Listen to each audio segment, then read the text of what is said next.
Hi everyone. Yeah, it's Pastor Dave. Stepping in with me is the devil, and we're going to hand the show over to the devil today because he's got a lot to say. So, take it away, devil.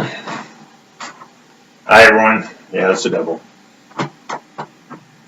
Yep, I'm here because Pastor Dave thought I might be able to talk to you about good and evil. And really, there's no other expert greater than me. I am the expert on evil. And therefore, if I'm the expert on evil, I'm also the expert on good.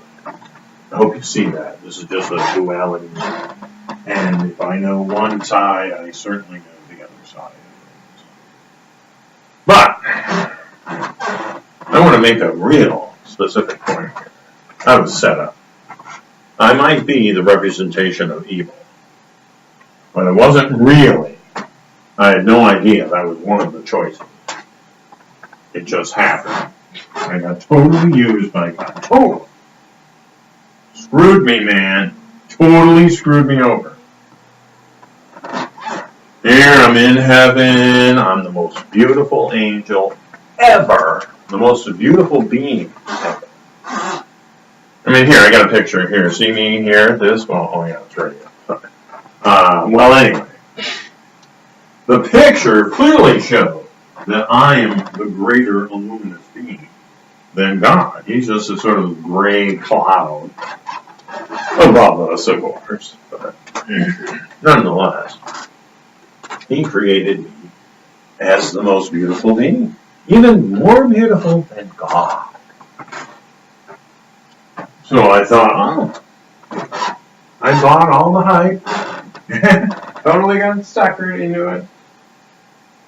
Yeah, I really thought I was the most beautiful being. And therefore, I should be God. I know. I regret it. I mean, it was a leap, but hey, I didn't know better. I let the best of me get to me. Or the worst of me got there. Which turned out to be the best of me. Now that I'm the personification of evil, I'm not capable of doing any good. And that's by design. Because God needed to have an oppositional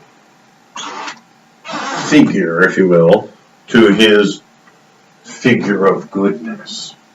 So God equals good, devil equals evil. Hence the spelling. But I was still set up. I get what He was planning. This is some kind of, He needed human beings to have this real, this free will, this idea that they could make a choice between good and evil. And I guess, because human beings are so stupid, they had to have this sort of externalized imagery to give them an idea of what is good and what is evil. And yet, if you really think about it, God has been nothing but terrible. I mean, the whole Old Testament is just filled with images of God doing awful things. I mean, the most evil of things. I know you're all offended by it. I get it. But I didn't do this. And I totally was a bum rap thinking that I was the one in the Garden of Eden manipulating Eve into eating the fruit from the tree of knowledge, the tree of good and evil. Like God couldn't see that? This is His one day. Eve was 1 day old. She might have been a perfectly formed adult woman, but she was 1 day old. And she just didn't know things. They just don't know things.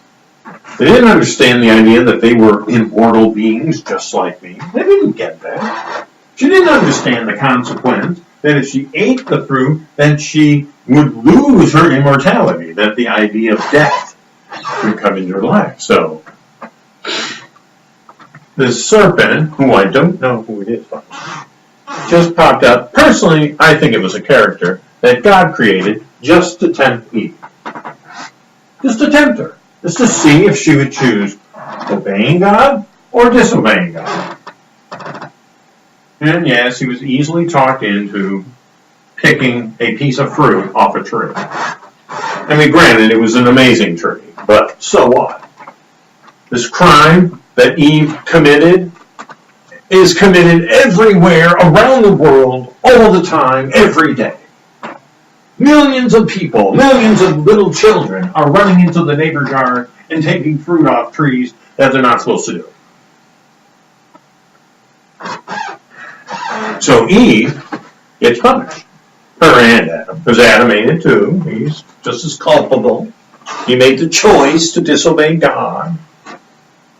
But the level of intolerance, my God. God just swoops in and he throws them out of the garden. I mean, this dramatic punishment. I mean, would you do that as a parent? I mean, if your child went into the neighbor's yard and picked a piece of fruit off a tree and ate, would you kick them out of the house? Would you say, all right, that's it. Susie, Donnie, you two, yeah, pack up your stuff, get the hell out of our house, and never come back. Does that even sound remotely good? Is really God being so good? And the people of faith, faithful people are always rationalizing, defending God for his horrible behavior. And he's the symbol of good. And I'm the symbol of evil. Totally bum rap. There's plenty of examples of God intervening into the lives of human beings, and the most dramatic and catastrophic of things happen. I mean, just think how he wiped out everybody, supposedly. When he asked Noah to build the ark, and once Noah had built the ark, and all the animals were in the ark, and they let it rain for 40 days, and he just flooded everybody, including Noah's grandfather. Incredible. Granted, he was 969 years old, but still, he killed his grandfather. That sounds evil. That sounds evil. Yeah, people of faith, God is good. I know why they're saying it. I understand it. I mean, you gotta say God is good. Because if you don't say it, he gonna kick your ass. He gonna do some stuff to you. He gonna be mean. He's gonna be revengeful. That's the God that you call good. And that's the God that, created me.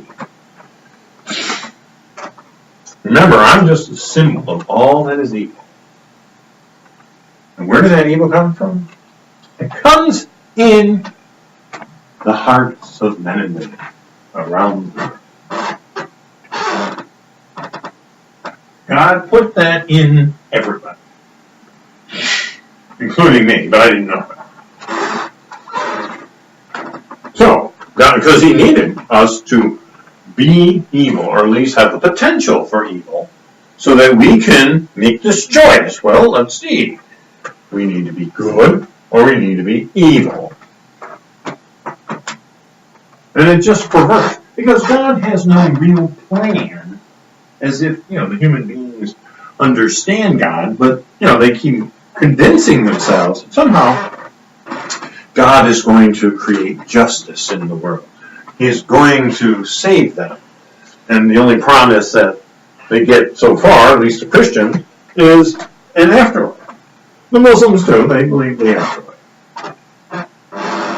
They see that as where justice will prevail. Because clearly, justice doesn't prevail on earth. And of course, everybody's blaming me for that. Like, I'm the one starting all the wars and killing all the people and destroying all the lives. I'm not doing that. You're doing that. You're making that choice. And some of you are making that choice in the name of God, which is even more outrageous. The nature of evil is in all of us. And you're supposed to choose goodness over evil. And my job is to just sort of maintain this image. I guess that's part of the job. My job is to take the rap. My job is to give people some projection, some way of projecting their own evil outside of themselves. Perhaps to just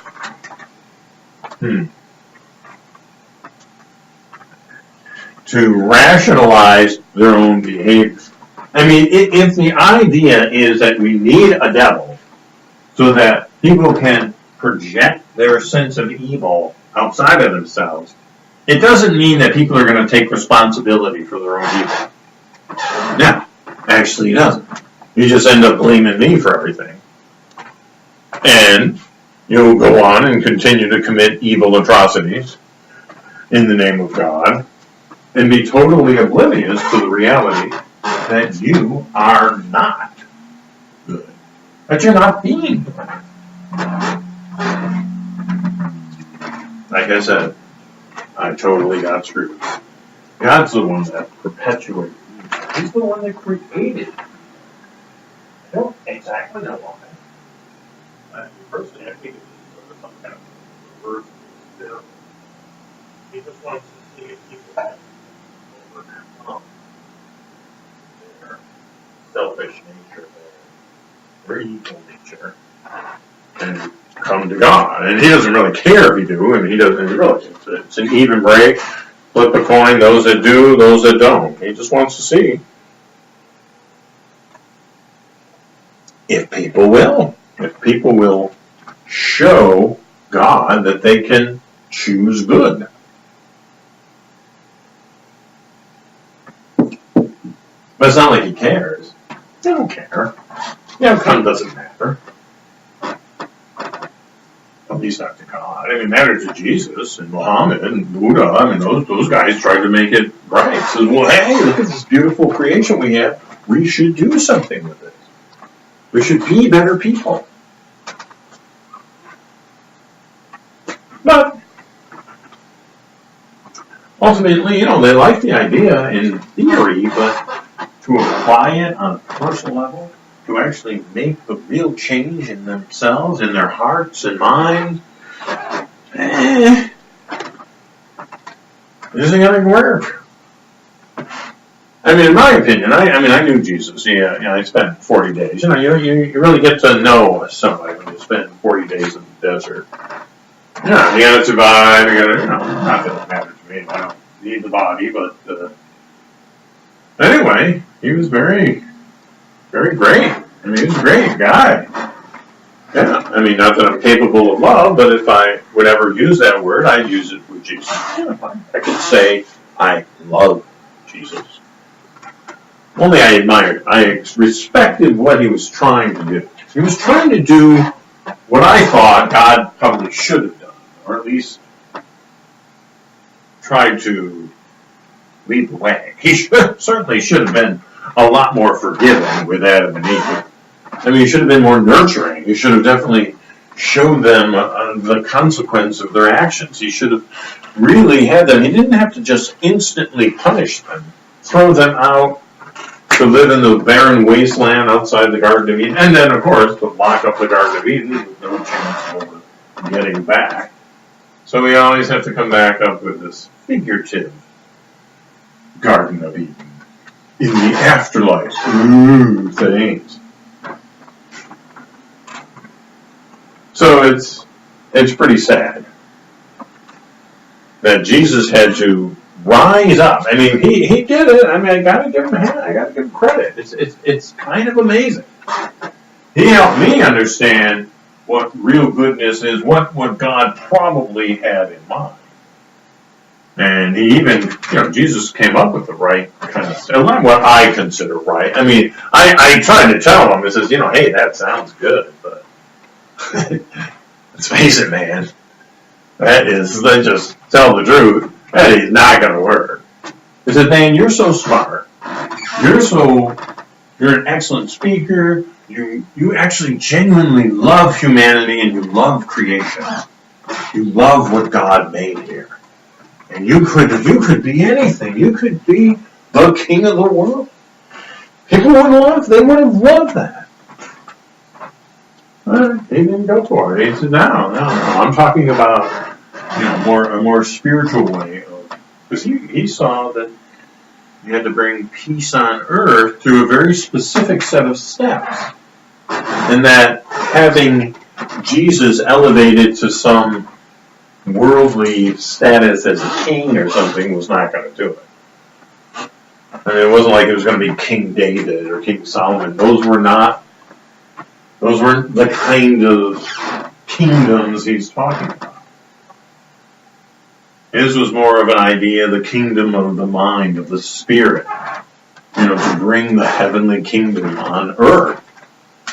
And through the ability to connect to the divine quality of God. He actually thinks God. I suppose. I mean, that's the part where I don't really get what he's talking about. The divine quality of God. Really? I mean, I met God. I knew God. He didn't know. Well, maybe he did. I don't know. I wasn't there.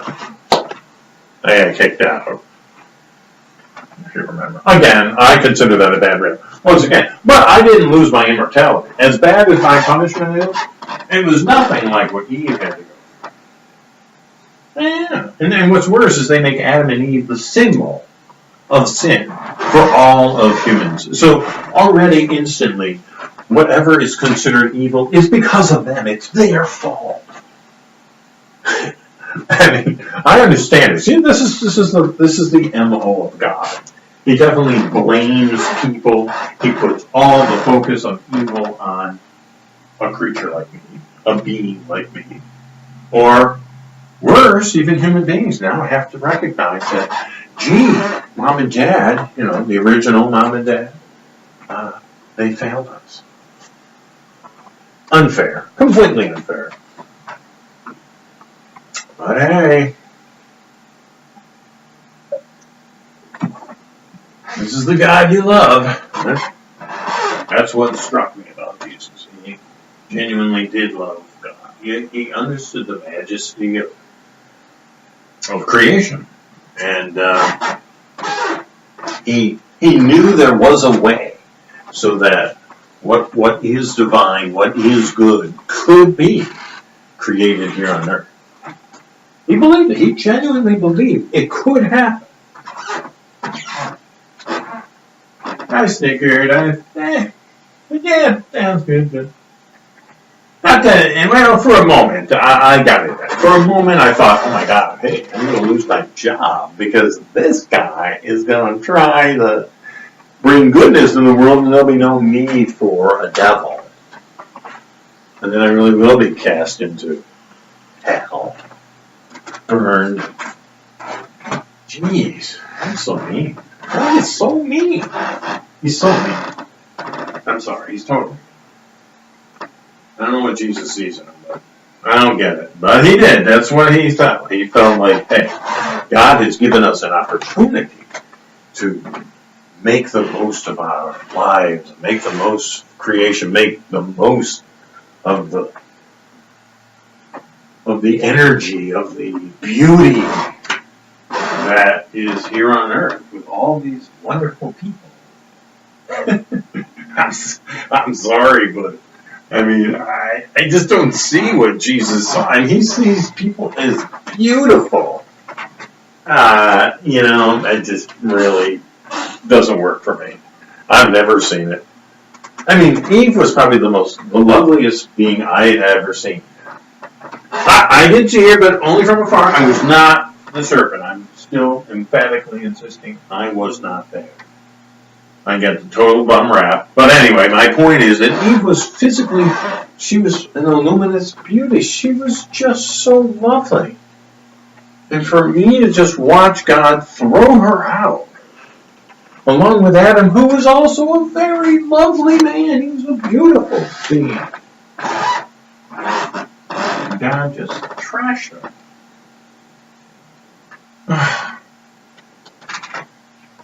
Somehow Jesus forgave. That's the thing. He forgives God. He forgives God. He even forgives me. That was touching for him to forgive me. I really am astounded by it. So, he's the best person I've ever known. It's pretty amazing. But I just think his ideas are kind of lame. I mean, I know human beings. They're not going to do what Jesus. No, even the ones that say they love Jesus and they devote their lives to him and they're saved by him, like Jesus is my personal savior. They're not. I mean, Jesus gave him way too much, gave him a way out. They don't have to do anything. They can just say, yes, I give my life over to Jesus. And then they can turn around and do awful things, and it's okay. And they don't even think they're doing awful things. They think they're doing things in the name of God, the name of Christ, in Jesus' name. It's bizarre.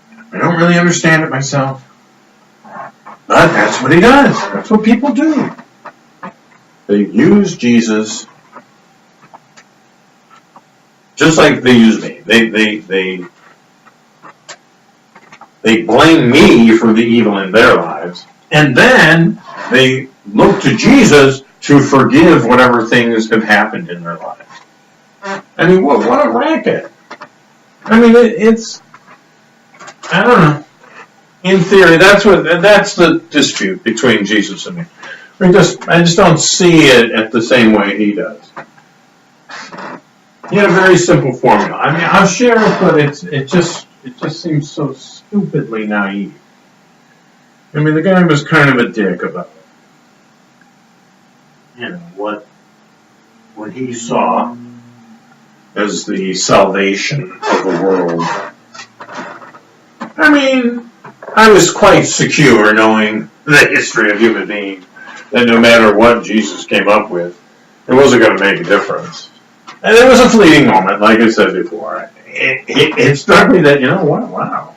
If everyone actually did what Jesus said, we really would have this beautiful world. Then I'd be in hell, but that's okay. I mean, it's worth it to me. I mean, if that's what happens, that happens. But I'm not going to help you. I mean, it's my job to be the voice of evil. It's my job for you to project all your evil on me so you don't have to take any responsibility. It works perfect. I am guaranteed immortality and job security. It's amazing. But Jesus says no. He said, stop judging yourself, creation, God, each other. Just stop doing that. Stop judging. Stop making the assumption that what you see is rotten or bad. I mean, that's a tough one. For people to not judge others, people just do. That's in their nature. They can't help it. They have to judge other people. They don't even care. Right now, you're judging my voice. Right now, you're making assumptions about me based on what you hear. You're judging. And they're probably not nice, because I am the devil, so you already have this really bad judgment or prejudice about me. That's fine. But I mean, that just proves my point. Human beings are not going to stop judging. That to me is the biggest thing. If they actually could stop judging people by what they look like or what they sound like or what they're doing or it is really not supposed to be their or your responsibility to judge others. That was supposed to be up to God. And believe me, God will judge. Oh, yeah.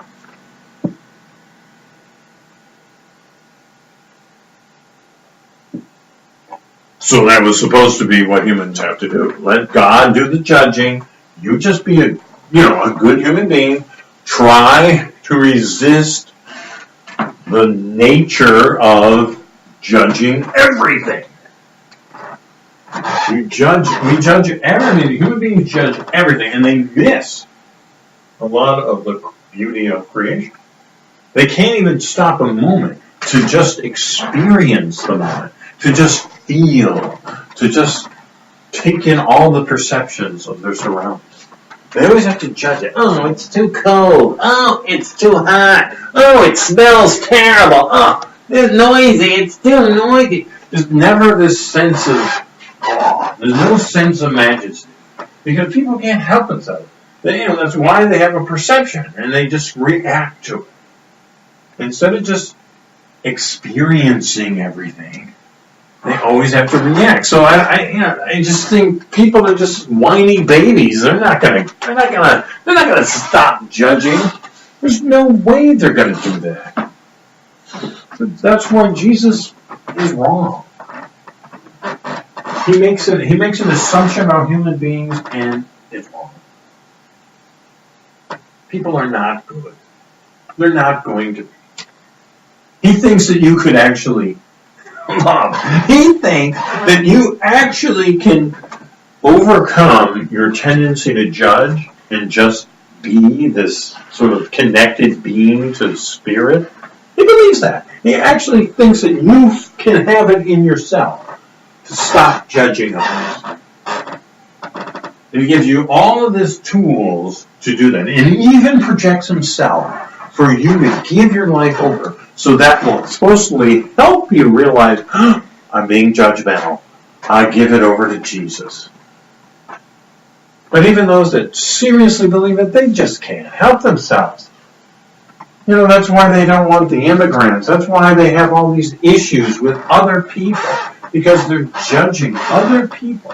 So anytime somebody has given their lives over to Jesus, it becomes a little suspicious, especially when their politics doesn't reflect their spiritual relationship, or at least what they say is their spiritual relationship. So that's a problem. So that's one way of knowing, maybe I'm judging. Maybe I'm not really doing what Jesus wants me to do. Maybe. But see, I accept people for what they are. They are the total assholes that they are. They cannot help themselves. God gave them that quality. They can't overcome that quality. There's no way they can overcome it. Jesus did. He's the only, a few did.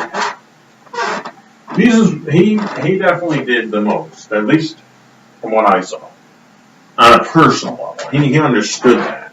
So he understood how to not judge the moment, not judge others, not judge creation, not judge everything. He could look past that. And he could even forgive all that. He could forgive the nature of human beings because he understood her. He accepted that quality. But he also insisted that we can overcome that quality. He even thinks I can. I don't. But there's where we differ. See, I don't have to do anything. Either I'm the last guy to get saved, or if everyone gets saved, and I don't, I go to hell. If everyone gets saved and I finally say, hey, okay, God is good, well, I'm just nowhere near that. So yeah, I probably do need human beings to do that, but I don't really care. I don't need to go back to God. I've made peace with what I am. And I understand my role. I'm here as the symbol of evil so people can choose goodness, which they're never going to do. That's the irony of it all. So I'm like I said, I'm firmly in place. I'm nowhere to go. This is my life. I get to be immortal and just have a lot of fun watching human beings try to be good but fail miserably. I just love it. It's hysterical. I just sit on the porch and just watch the world be evil. Like, okay, come on. So, I'm sorry. I know that sounds probably disrespectful to the sensitive, but I mean, you know, if you just see what goes on, I mean, if you just look in your own heart and you just realize, oh my God, you know, I'm a total asshole. I just am. Yeah, you really are. And that's not going to change, in spite of what Jesus said. I mean, he was the big optimist. He really thought people could overcome their judgment and actually forgive themselves and everyone else. He really believed that. It was so sweet somehow. But let's face it, it just didn't work. Even though his name is being revered everywhere, people, you know, they do it because they don't know what they're doing. I mean, they're just looking, they're grasping at straws, they're so desperate for something wonderful to happen. But that's the secret. They keep looking for this external savior, this something that's going to come in and just overcome all of our nature. And you just don't realize that that's not what Jesus was saying. He says, you already have it. You already have it in you. You already have the goodness in you. Just do those simple things. Because ultimately, peace on earth is going to be the way that human beings can recognize, oh my God, we did it. We created heaven on earth. We actually did it. We followed Jesus' prescription, and it worked. But you're not. You're not taking that responsibility to be the good person, to be the miracle, to be the reason why peace is on earth.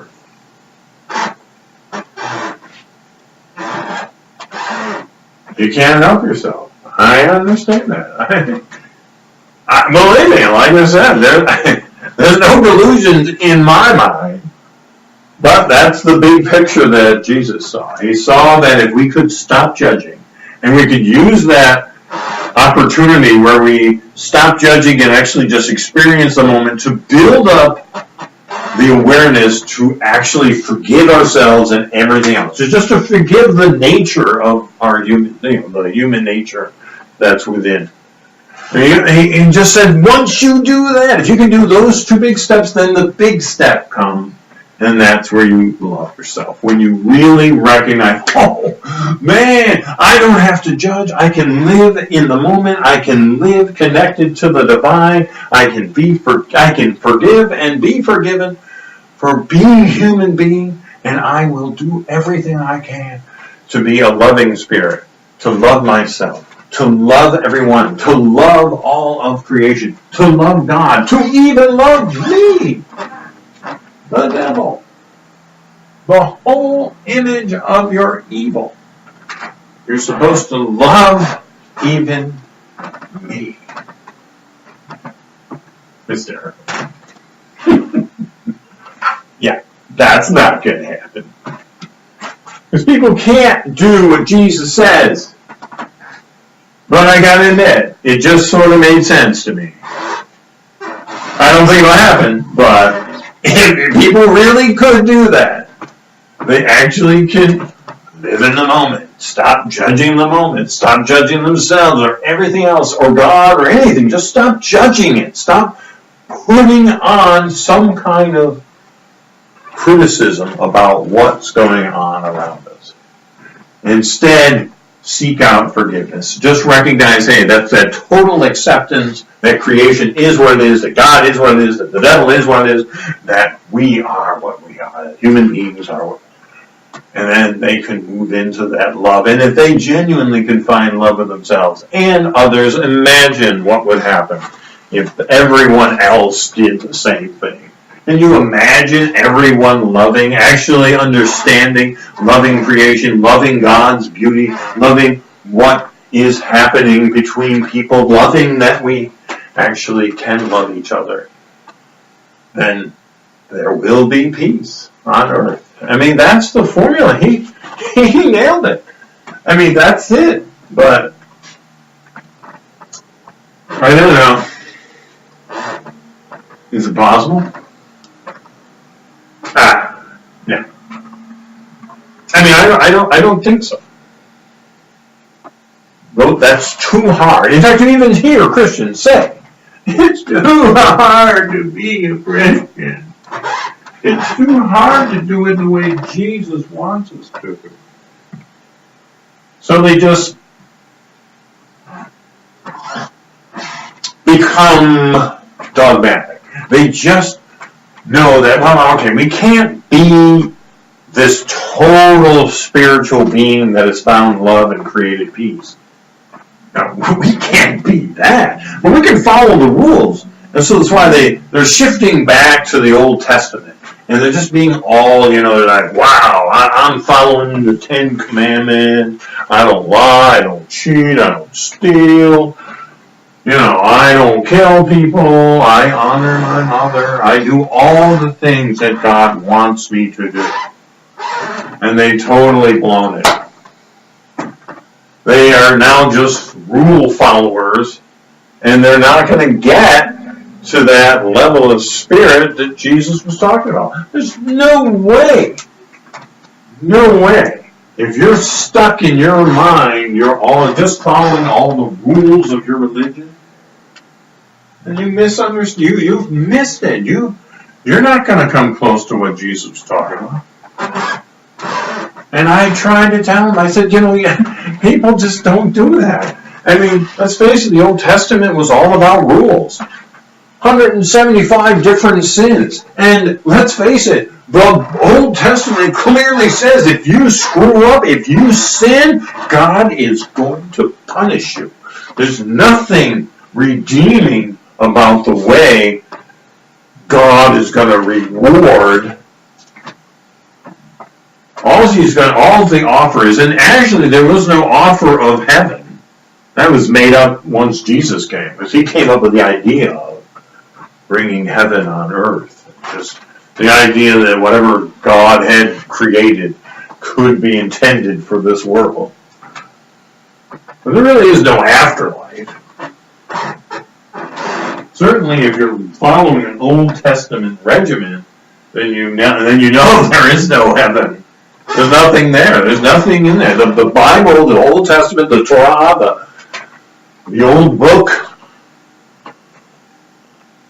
is all about, well, it's really just three things. That's all it is. That's all it was for. To figure out who are the Jewish people. This was the time of King David. He's the one that hired a scribe to document the lineage of the Jewish people for the express purpose of getting them to be a monotheistic community. This would be one of the few people that devoted themselves to just one God.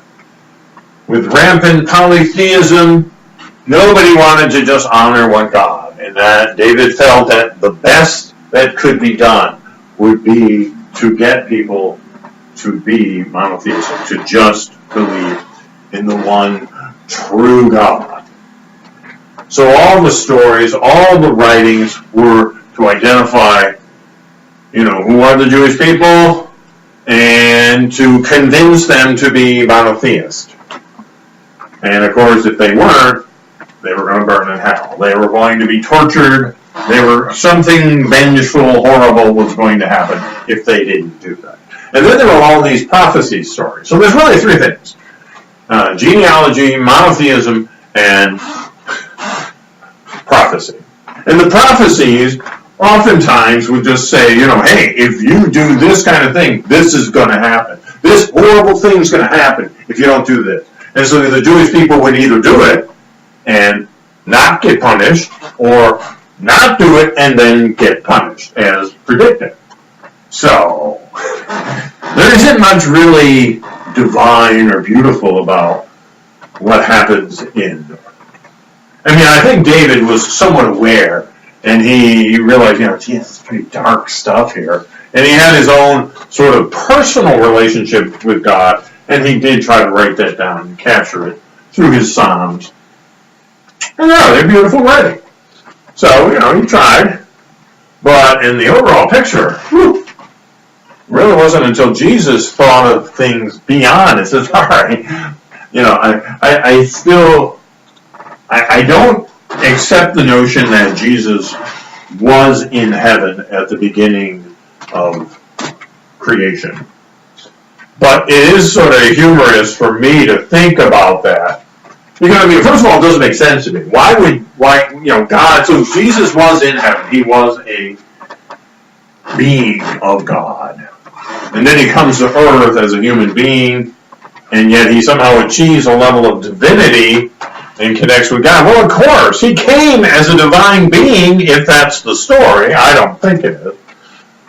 But it doesn't make any sense. Why would he come as a divine being and then discover the divine and try to show people as human beings when it was not in our nature that way? It just wasn't.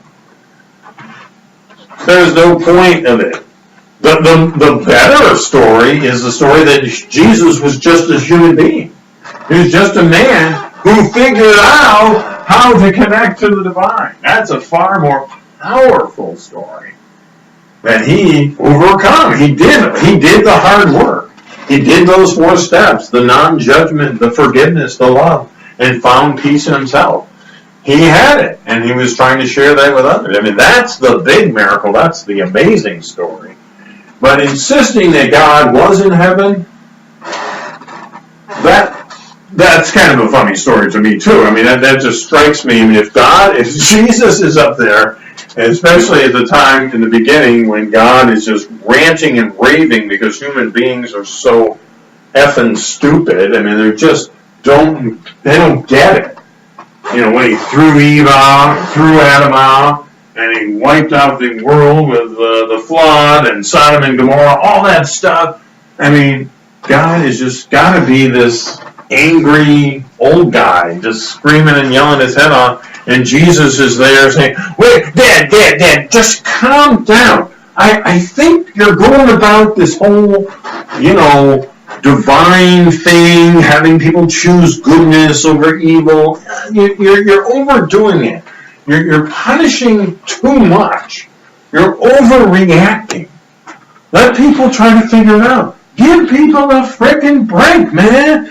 Just calm down. Here, let me go down to earth, and I will try to tell them, what you really want. That you want them to come and see the goodness within, and we're going to give them ample opportunity, and we're going to be compassionate, we're going to be forgiving. I mean, how can people know forgiveness if you can't show them forgiveness? I mean, it's a pretty simple thing here.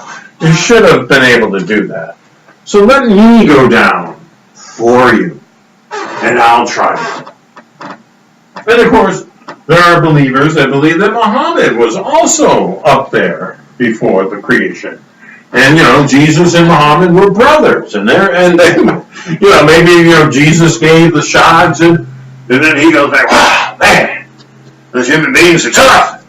And then Muhammad probably said, all right, here, Jesus, my brother, let me go give it a shot. And then Muhammad goes to earth and tries to raise up the consciousness of humanity.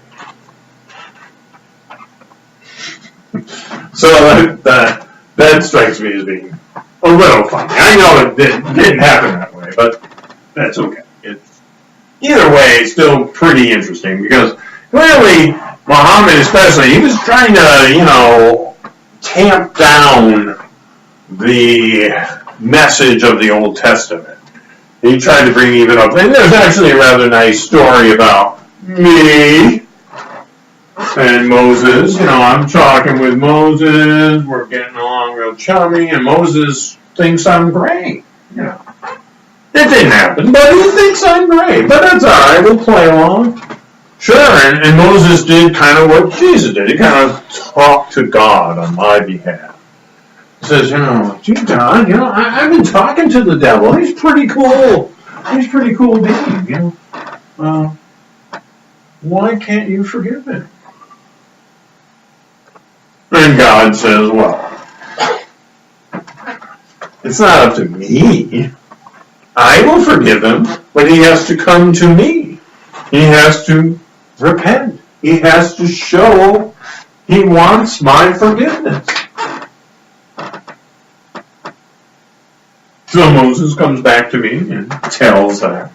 And I said, see? God doesn't want me back. I said, well, yeah, he kind of does. I mean, if you show repentance and, well, yeah, I suppose, except the problem is that God put me in this situation to begin with. I'm here as his creation. Remember, God created evil. I am just the image of evil. I'm just the representation of evil. God created it. He needed that distinction for his perverted experiment. But, so there's nothing for me to forgive. I am just a product of his creation. So I accept.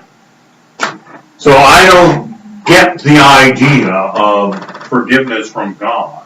He doesn't want me to, he needs me to be in this position. Because otherwise the experiment would fall apart.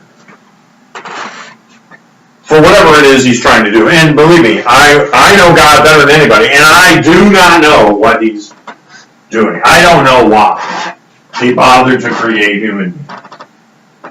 I mean, I really don't. I mean, they are the most asinine beings in the universe. Oh my God. I mean, that was obviously his first attempt. There are so many way cooler beings around the universe. They get it a little better. Well, whatever. He's still sticking with this lame-ass planet here and the people that are on it, who are just murdering and killing each other and just making everybody's lives so miserable. In spite of the fact that, Jesus and Muhammad and others, try to share a higher sense of spirit. It just never happened. I don't know what it would take. I really don't know. I don't know what it would take for human beings. I mean, Jesus gave the formula. Muhammad, he certainly exercised it at a very practical level. Oh my God. He had kingdoms. He had to fight in wars. He really tried to bring a message of peace. He really did. I mean, to even call his own religion Islam, which means peace, I get it. That's what he wanted. That's what he was aspiring to. He thought, yeah, we can do this. We can do what Jesus wanted. He was sort of, he was duplicating Jesus' effort to bring peace on earth.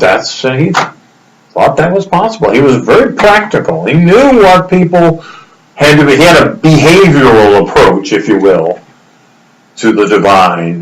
Jesus was more, ephemeral. It was more, spirit-based here. He had a divine sensibility that. But, I don't know, just being love, that wasn't going to work, and just doing behavioral things like praying 5 times a day and always trying to think of God, and just have all of these behavioral activities to help you increase the consciousness of your awareness of God. That was a pretty good approach too. I mean, these guys tried. They tried. They gave it. I mean, it could work. Muhammad's idea could work. It could work. People really have to just behave. Just focus on their behavioral connection to the divine, to God, to Allah. I mean, if they can just keep that on track, and then eventually they'll experience the divine. I mean, Jesus just told people to stop judging and forgive and to love, and he showed by example, but people just didn't get it. And even, Muhammad, his followers, they struggled too. I mean, struggle mightily. I mean, they're faithful, they're good people, but they stick to some fear-based thinking that keeps them away from God, just like Christians. They just cannot help themselves. They cannot stop being judgmental. They cannot stop themselves from condemning other people. All they can just say, see, I'm really good. My behavior is good. Look at it. I'm going to heaven and you're not. Well, that's debatable. You are what you are. It is a far better approach to accept that. Muhammad certainly accepted and said, okay, this is how you can overcome your base nature, your more self-centered nature, your evil nature, if you will. And Jesus tried to do it through love and forgiveness and all these powerful ideals. And either way, they both fell short. But I appreciate people trying, but, you got to purge yourself of all of your fear. In order for either idea to work, it's just, you got to, well, you got to somehow find a way to, yes, accept your human nature, but realize that if you just maintain your human nature, you're never going to rise above, or you're never going to really bring peace on earth. So it's a struggle, and it's not that they didn't know it, but there's not much that can be said. These are the ideas, these are the ones that can work, but if you're going to fall into the habit of thinking yourself better than others because you have the belief system of Muhammad, for example, or you have the belief system of Jesus, for example, or any of the other belief systems, and you just think that only your way is the way, well, then there is no way. Peace and love can exist on earth. I'm sorry to say, but that is the reality of good and evil. Evil is coming from within you. That's just a fact. That's what God created. I am merely this facsimile, this image, this personification of the evil that is within you. But for all the evil you have, you do have goodness. And Jesus clearly said, yes, you have both good and evil. And you need to deal with your evil. Not because it's something awful. It is part of your nature.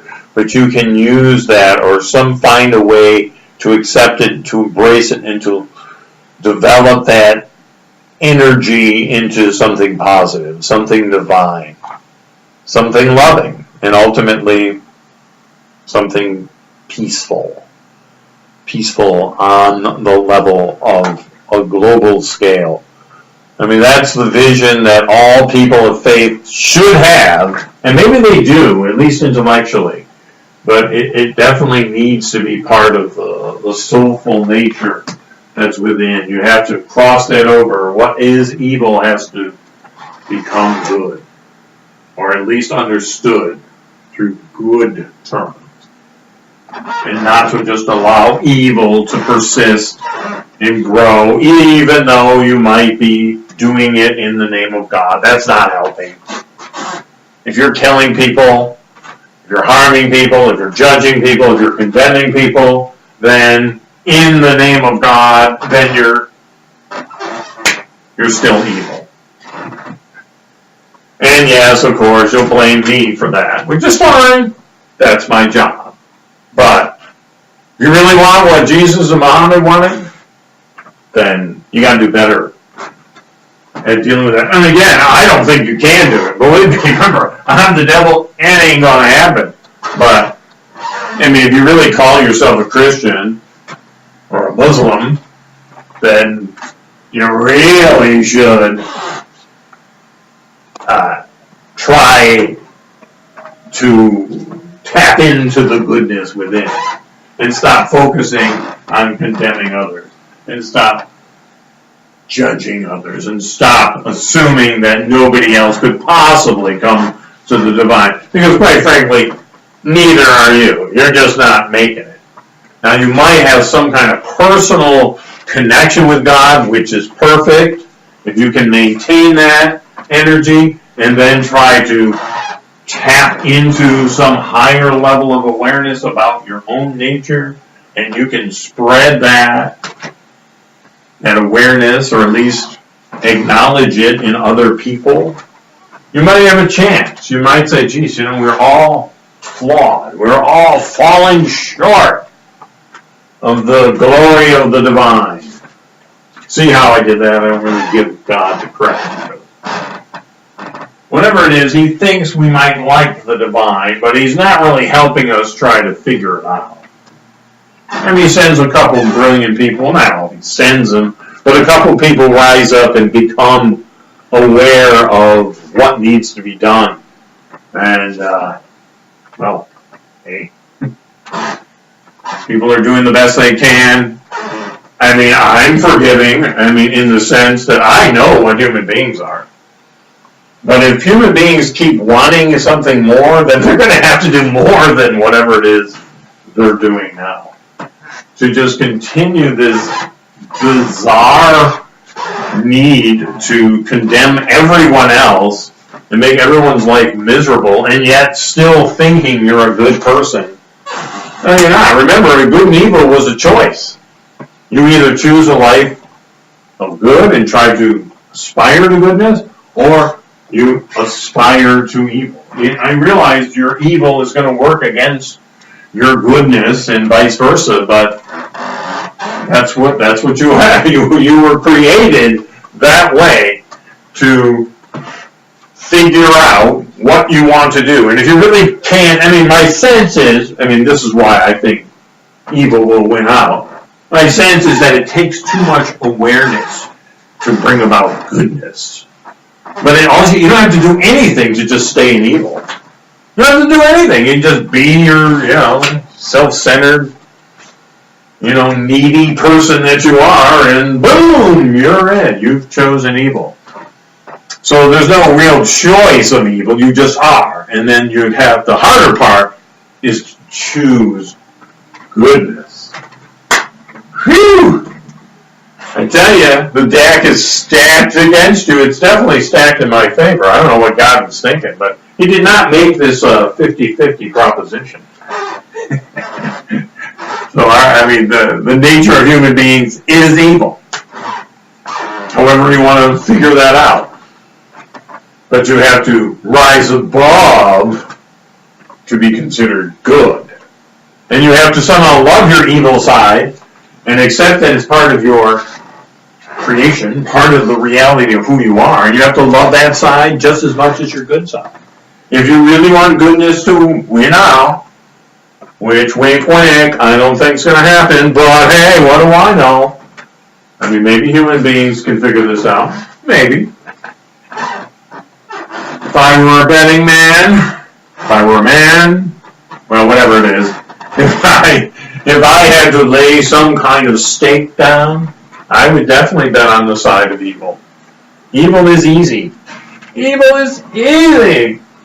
Yawn, just exist, you're in evil.